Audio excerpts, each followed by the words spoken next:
गाईस, अकबर तर तुम्हाला माहितीच असेल. एकदा काय होतं, अकबराच्या दरबारात एक माणूस येतो जो अकबरापेक्षा जास्त हुशार होता. त्याने अकबराला ओव्हरपॉवर करण्याचा प्रयत्न केला आणि त्यानंतर अकबराने काय केलं माहितीये, काही क्षणातच त्याने आदेश दिला, याचं डोकं धडापासून वेगळं करा.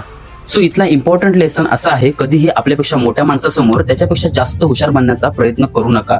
रिबोर्ड ग्रीन, ज्यांनी 48 law of power he powerful book लिहिली आहे, ते सांगतात की जेव्हा तुम्ही असं करता तेव्हा तुम्ही स्मार्ट आणि कॅपेबल दिसता, पण याने समोरच्याचा इगो हर्ट होतो आणि हर्ट झालेला इगो खूप डेंजरियस असतो. म्हणून चुकीच्या एन्व्हायरमेंटमध्ये, तुम्ही चुकीच्या सिच्युएशनमध्ये, चुकीच्या वेळी तुम्ही तुमची स्मार्टनेस दाखवली तर जग तुम्हाला रिवॉर्ड देणार नाही, पनिशमेंट देणार. कारण इथे सगळं लॉजिकवर नाही, इगोवर चालतं. आता तुम्ही विचाराल, मग आपण दबून राहायचं का? आपलं टॅलेंट दाखवायचंच नाही का? रूल असा आहे, तुमचं टॅलेंट थोडा वेळ लपवून ठेवा. लोकांना वाटू द्या की तुम्ही त्यांच्यापेक्षा कमी आहात, कारण जेव्हा तुम्ही त्यांचा इगो दुखवता तेव्हा ते तुम्हाला खाली खेचतात, पण जेव्हा तुम्ही त्याचा इगोला फ्युअल देता तेव्हा ते तुम्हाला पडू देत नाहीत. म्हणून सायलेंटली ग्रो करत राहा. योग्य वेळ येईल तेव्हा तुमची पॉवर आपोआप दिसेल. कारण एक गोष्ट लक्षात ठेवा, दुधात साखर कमी आहे म्हणून चहा बनत नाही असं नाही. अरे, हे काय लिहिलं आहे?